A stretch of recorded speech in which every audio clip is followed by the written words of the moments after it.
Selama hidup di dunia ini, yang terbaik adalah menyelamatkan hati dari buruk sangka. Orang itu dikatakan dekat dengan Allah selama dia meluangkan waktunya untuk berzikir setiap hari.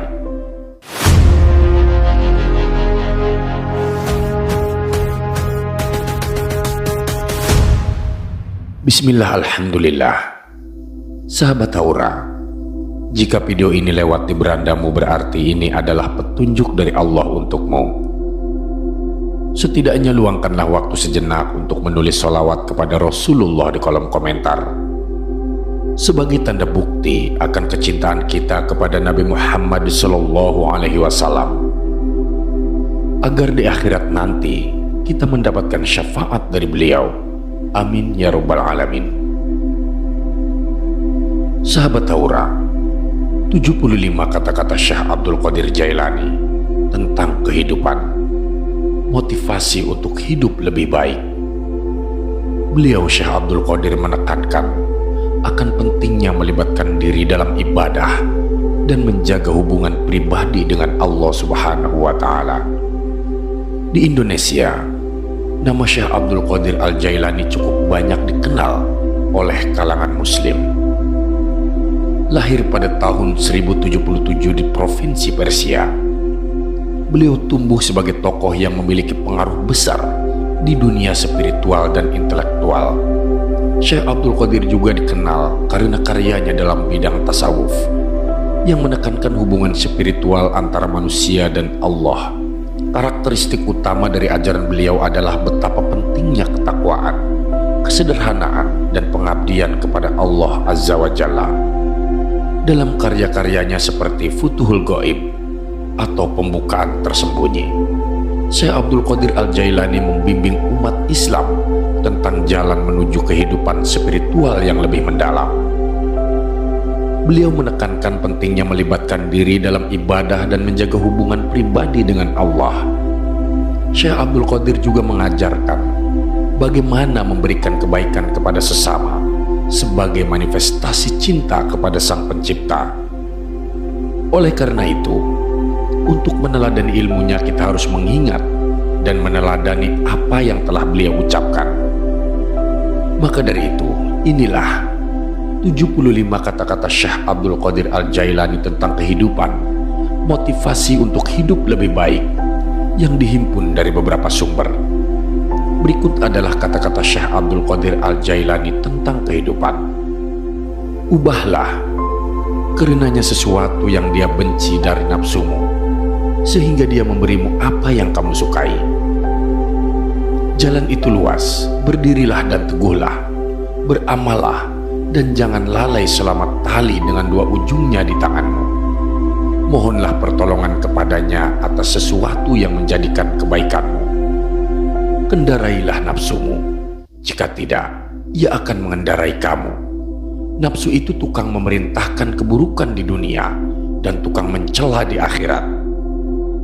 Orang-orang yang meninggalkan amal dalam keadaan berilmu, ilmu itu akan melupakanmu dan berkahnya hilang dari hatimu. Wahai orang-orang yang bodoh, seandainya kamu mengetahuinya, niscaya kamu mengetahui siksaan-siksaannya. Bersopanlah yang baik terhadapnya dan terhadap makhluknya. Sedikitlah berbicara yang tidak berguna bagimu.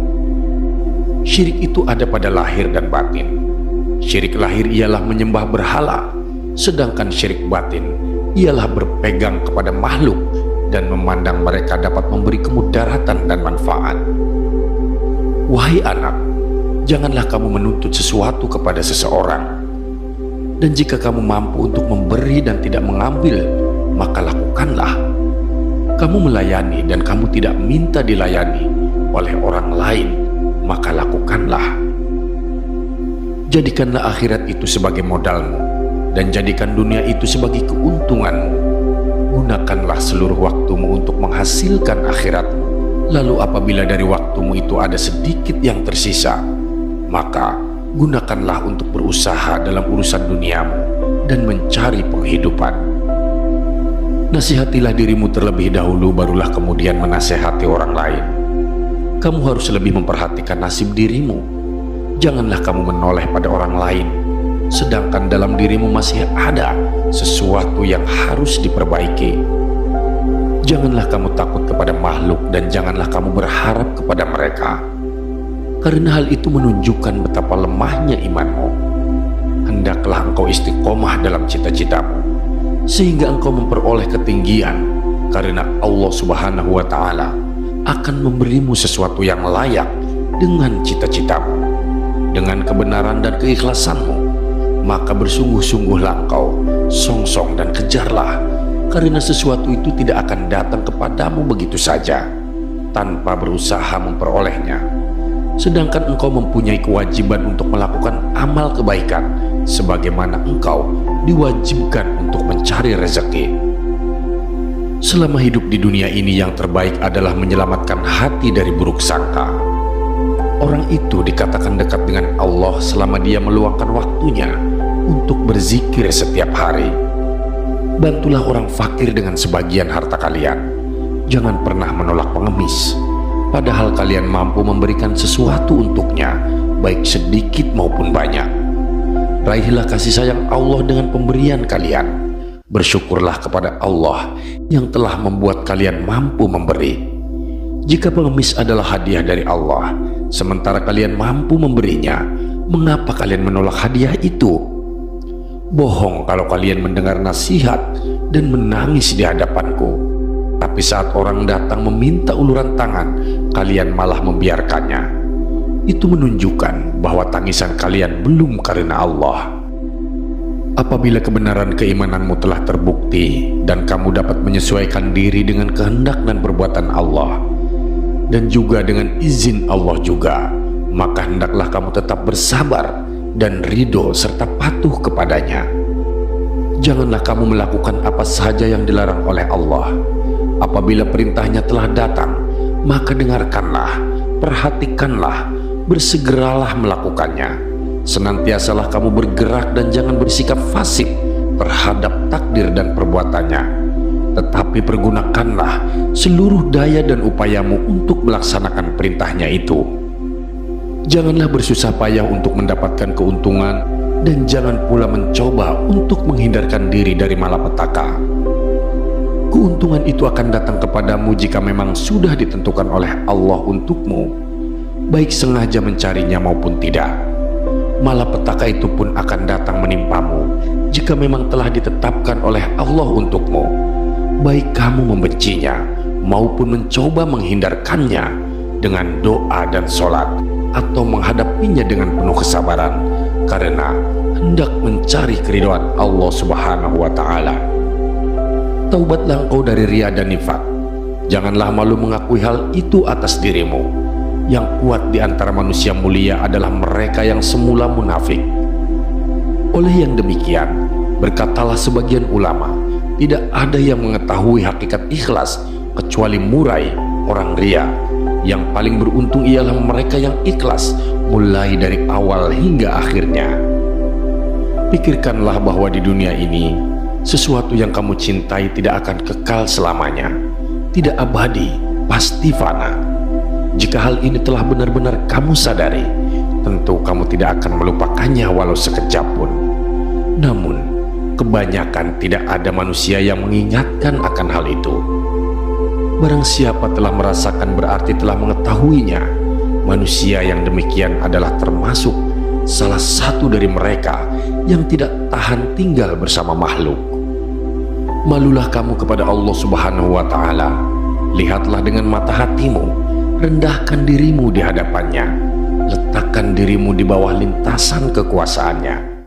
Bimbinglah jiwamu untuk senantiasa mensyukuri nikmat-nikmatnya. Raihlah sinar keterangan dengan mengarungi segala cobaan dan rintangan. Jika semuanya telah benar-benar ada pada dirimu, maka karomah, keluhuran dan surga Allah akan kamu dapati, baik di dunia maupun di akhirat.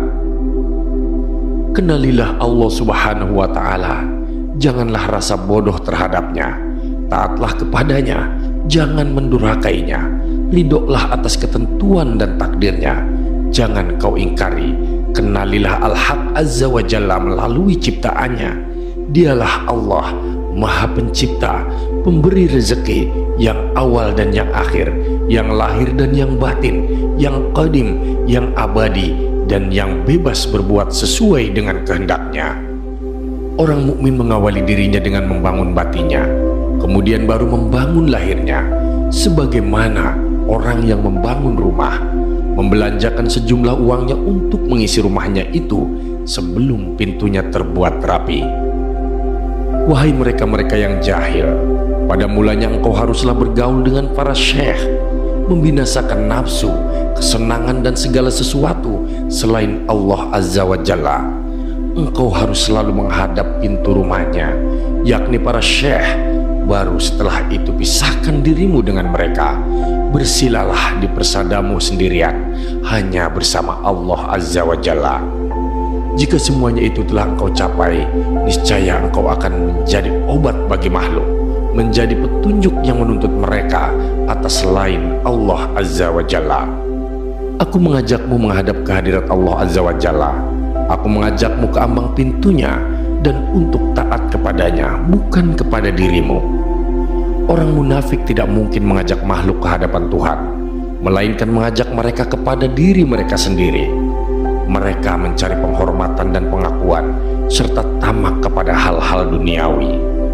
Tukarkanlah pakaian syahwat, sombong, ujub, nifak, suka dipuji makhluk, senang disanjung, dan senang kepada pemberian, segala daya dan kekuatan, serta semangat untuk menukarnya.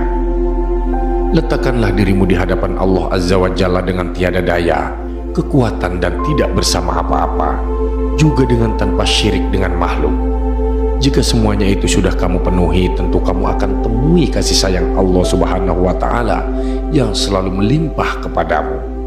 Orang yang beriman selalu menyembunyikan apa yang ada padanya. Jika lisannya terlanjur mengucapkan sesuatu, maka ia segera memperbaiki ungkapan yang diucapkan itu. Berusahalah menutupi apa yang telah lahir dan mohon kemaafan.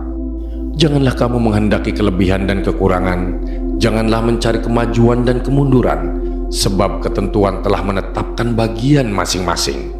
Setiap orang di antara kamu tidak diwujudkan, melainkan telah ditentukan catatan mengenai pengalaman hidupnya secara khusus. Jika dunia dan akhirat datang melayanimu dengan tanpa susah payah, ketuklah pintu Tuhanmu dan menetaplah di dalamnya. Bila kamu telah menetap di dalamnya, akan jelaslah bagimu seperti apa buah pikiran. Terimalah nasib dengan zuhud, tidak dengan kebencian. Orang yang makan sambil menangis tidak sama dengan orang yang makan sambil tertawa. Dalam menerima segala ketentuannya, senantiasalah hatimu dengan Allah Azza wa Jalla. Berserah dirilah atas keburukan nasib. Kamu makan sesuatu yang diberikan oleh tabib dan sesuai dengan obatnya adalah lebih baik daripada makan sesuatu yang kamu sendiri tidak mengetahui asal-usulnya. Selama hatimu keras terhadap amanat, maka hilanglah rahmat darimu dan hilanglah pula segala yang ada padamu. Hukum-hukum syariat itu amanah yang dibebankan kepadamu, sedangkan kamu meninggalkan dan mengkhianatinya. Tidak guna lagi jika amanah telah lenyap dari hatimu. Saudara, jika bicara, bicaralah dengan niat yang baik. Jika diam, diamlah dengan niat yang baik. Setiap orang yang tidak berniat dalam beramal, maka tiada berguna baginya amal yang ia kerjakan itu. Amalnya sia-sia. Baik engkau bicara ataupun diam, engkau tetap berdosa, sebab engkau tidak membenarkan niatmu. Diam dan bicara yang tidak mengikut sunnah. Nasihatilah dirimu terlebih dahulu, kemudian baru orang lain. Anda harus memelihara nafsumu. Jangan kamu mengira kesalahan orang lain sebab dirimu masih memerlukan pembaikan. Adakah Anda tahu bagaimana membersihkan orang lain? Bagaimana menonton orang lain? Padahal yang dapat memimpin manusia adalah orang-orang yang awas. Hanya perenang ulung yang dapat menyelamatkan orang lain yang tenggelam dalam lautan. Hanya orang yang mengetahui Allah yang dapat mengarahkan umat manusia ke arah jalan yang benar. Tidaklah cakapan yang diperlukan untuk berbakti kepada Allah Azza wa Jalla, melainkan perbuatan yang nyata. Nafsu seseorang selalu menentang dan membangkang. Maka barang siapa ingin menjadikannya baik, hendaklah ia bermujahadah, berjuang melawannya, sehingga selamat dari kejahatannya. Hawa nafsu semuanya adalah keburukan dalam keburukan. Namun apabila telah terlatih dan menjadi tenang, berubahlah ia menjadi kebaikan di dalam kebaikan. Di antara ciri orang yang arif billah azza wa jalla adalah ia selalu sabar, menerima berbagai malapetaka, dan rela terhadap semua qada dan ketentuan-ketentuan takdirnya dalam segala ihwalnya, baik berkenaan dengan pribadinya, ahlinya, dan semua makhluk sesamanya. Kuasailah nafsumu, kalau tidak, maka ia yang akan menguasaimu. Nafsu selalu mengajak kejahatan dalam soal dunia dan akhirat. Jauhilah orang-orang yang menjauhkan kamu dari Allah Azza wa Jalla, seperti kamu menjauhi binatang buas. Berbuatlah sesuatu untuk Allah Azza wa Jalla. Sesungguhnya orang yang berbuat sesuatu untuk Allah Azza wa Jalla itu akan beruntung. Barang siapa yang mencintai Allah Azza wa Jalla, maka dia akan mencintainya. Dan barang siapa yang menghendaki Allah Azza wa Jalla, maka dia akan menghendakinya. Dan barang siapa mengenali Allah Azza wa Jalla, berarti ia telah mengenal dirinya sendiri. Hendaklah engkau selalu ingat kepada Allah Subhanahu wa Ta'ala dan mengadakan hubungan batin dengannya, sebab Allah adalah zat yang memenuhi keperluanmu di dunia dan di akhirat, memeliharamu di waktu hidup dan matimu. Dia juga yang menghindarimu dari segala macam bencana. Hendaklah engkau senantiasa berpegang kepada kalam yang jelas kebenarannya, sejelas coretan tinta hitam di atas lembaran kain putih, mengabadikan kepadanya sehingga ia mengabdimu, dan ia memimpin tangan kalbumu dan membawanya ke hadirat Tuhanmu Allah Azza wa Jalla. Mengamalkan isinya menyebabkan hatimu memiliki dua sayap yang dapat kau buat terbang untuk menghadap kepada Tuhanmu Allah Azza wa Jalla. Jadilah engkau orang yang berakal dan janganlah jadi pendusta. Kau mengatakan, saya ini takut kepada Allah Subhanahu wa Ta'ala, tetapi engkau justru takut kepada selainnya. Janganlah engkau takut kepada jin, manusia, dan malaikat. Janganlah takut kepada hewan, baik yang dapat berbicara maupun yang bisu. Juga jangan takut kepada siksaan dunia maupun akhirat, tetapi takutlah kepada zat yang menyiksa. Kembalilah engkau kepada Allah Azza wa Jalla dengan memperbarui Islam, memperbaiki taubat dan ikhlasmu sebelum datangnya maut, sebab bila maut telah datang, pintu taubat akan tertutup sehingga kau tidak dapat masuk ke dalamnya. Kembalilah kepadanya dengan melangkahkan kaki kolbumu agar pintu anugerahnya tidak dikunci untukmu, karena bila sudah terkunci jiwamu, kekuatan, kekayaan, dan hartamu tidak akan diberkahinya lagi. Jadikanlah seluruh amal perbuatan liwajhillah, bukan mencari nikmat-nikmatnya, rela dengan pengaturannya, qada, dan perbuatan-perbuatannya. Bila semua ini kau lakukan, berarti kau mati meninggalkan dirimu dan kau hidup dengannya. Hati sanubarimu menjadi selalu ingat kepadanya. Engkau senantiasa dekat dengannya dan lupa dengan selainnya.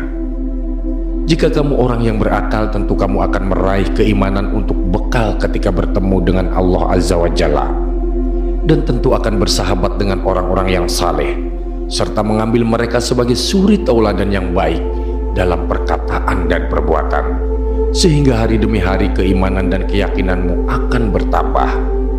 Lalu kemudian Allah Azza wa Jalla akan memurnikan keimananmu dan membina perangaimu, serta menumbuhkan kesadaran hatimu dalam menerima perintah dan larangan. Barang siapa telah menunaikan perintah Allah Azza wa Jalla berupa dua macam jihad ini, niscaya ia akan memperolehi dua balasan di dunia dan di akhirat. Luka-luka pada tubuh seorang syahid bagaikan membekam pada tangan salah seorang di antaramu yang tidak ada rasa sakit sedikit pun. Mati bagi mujahid li nafsihi, orang yang memerangi nafsunya, dan bagi orang yang bertaubat dari semua dosanya, bagikan orang haus dahaga yang minum air asin. Kuncilah pintu kalbumu, hentikan segala sesuatu untuk masuk ke dalamnya. Isilah dengan zikrullah, bertaubatlah setiap kali kau mengerjakan maksiat, sesalilah perbuatanmu yang kurang sopan, tangisilah kesalahan-kesalahanmu, bantulah kaum fakir miskin dengan sedikit hartamu, janganlah bersikap tamak, sebentar lagi hartamu akan kau tinggalkan. Orang mukmin yang kuat keyakinannya tidaklah bersikap kedekut. Sikap demikian inilah yang menyebabkan bahagia, baik di dunia maupun di akhirat kelak. Allah Azza wa Jalla menciptakan obat dan penyakit. Maksiat adalah penyakit, sedangkan taat adalah obat. Zalim itu penyakit, sedangkan adil itu obat. Salah itu penyakit, sedangkan benar itu obat. Menentang Allah itu penyakit, sedangkan taubat dari segala dosa itu adalah obat. Syirik itu ada kalanya dalam lahir dan ada kalanya dalam batin. Syirik lahir ialah menyembah kepada selain Allah. Adapun syirik batin ialah menggantungkan nasib kepada sesama makhluk dan menganggap mereka yang mendatangkan bahaya dan manfaat. Surga itu terletak pada kesabaran dan rasa syukur dalam setiap langkah hidup. Tetaplah rendah hati di hadapan Allah dan Dia akan meninggikan derajatmu. Setiap ujian adalah kesempatan untuk membersihkan hati dan mendekatkan diri kepadanya. Ketika cinta kepada Allah memenuhi jiwa, dunia terasa indah. Doa yang tulus adalah permohonan hati yang merindukan kehadirannya. Budayakan kesabaran, karena setiap rintangan adalah pintu menuju kemenangan. Bimbingan Allah senantiasa hadir bagi mereka yang mencari petunjuknya. Jangan hancur oleh kegagalan, namun bangkitlah dengan kekuatan imanmu. Bentuklah karaktermu dengan kebaikan, karena itu adalah bekal terbaik di akhirat. Bersyukurlah atas setiap nikmat, dan Allah akan melipat gandakan kebaikan dalam hidupmu. Ketika kesulitan melanda, berlindunglah padanya, Sang pemilik segala kekuatan. Ketulusan hati membawa keberkahan, dan keberkahan membawa kedamaian. Kehidupan adalah perjalanan spiritual menuju ketinggian iman dan cintanya. Bentengi hatimu dengan iman dan tidak akan ada rasa takut yang bisa menghancurkannya. Ketika merasa lelah, bersandarlah padanya, sumber kekuatan yang tak pernah habis. Tetaplah rendah hati, karena kesombongan adalah awal kehancuran diri sendiri. Setiap ujian adalah langkah menuju kelebihan yang tak terbayangkan. Ketika hati bersyukur, langit dan bumi bersaksi akan kebaikannya. Berbuat baiklah kepada sesama, dan Allah akan merentangkan kasih sayangnya. Ilmu adalah pelita yang menerangi kegelapan, membawa kita pada kebenaran. Keberanian sejati adalah bertindak sesuai dengan kehendaknya, meski berat. Ketika cinta kepada Allah mendalam, hidup menjadi penuh makna dan cahaya. Tetaplah teguh di atas kebenaran, meski dunia berputar tanpa keterbatasan. Bersikap adil dalam segala hal, karena Allah mencintai orang-orang yang berlaku adil. Keberkahan terletak pada keikhlasan hati dan tindakan yang dilakukan dengan cinta. Sabarlah dalam menghadapi cobaan, karena di balik kesabaran ada pahala yang besar. Doa adalah kunci kesuksesan yang membuka pintu rahmatnya yang tak terhingga. Hiduplah dengan penuh kasih, karena kasih adalah bahasa universal yang bisa dirasakan semua makhluk. Ketika mencintai Allah, setiap detik hidupmu menjadi pelajaran menuju kedekatan dengannya. Ketika tangan terangkat untuk berdoa, langit pun mendengarkan keluh kesah hati yang tulus. Ketika rasa takut menghampiri, berserahlah kepadanya yang maha kuasa. Bimbinglah anak-anak dengan kasih dan ajarannya, karena mereka adalah amanah yang perlu dijaga. Tetap teguh di atas jalannya meski godaan dunia semakin memikat. Hiduplah dengan sikap tawakal. Percayalah bahwa setiap yang terjadi adalah kehendaknya. Janganlah pernah berhenti berdoa, karena dalam doa terdapat kekuatan yang mengubah takdir. Terima kasih sahabat, sudah menyimak video ini sampai dengan selesai. Semoga bermanfaat bagi kita semua. Saya doakan, semoga sahabat semua dimasukkan ke surganya Allah. Amin ya rabbal alamin. Nantikan kembali konten-konten penuh hikmah dari channel kami. Jangan lupa untuk subscribe dan menyalakan lonceng notifikasinya. Salam cinta dari Haura Studio, di mana sebuah nasihat tak sebatas didengar, namun diresapi oleh jiwa. Wassalamualaikum warahmatullahi wabarakatuh.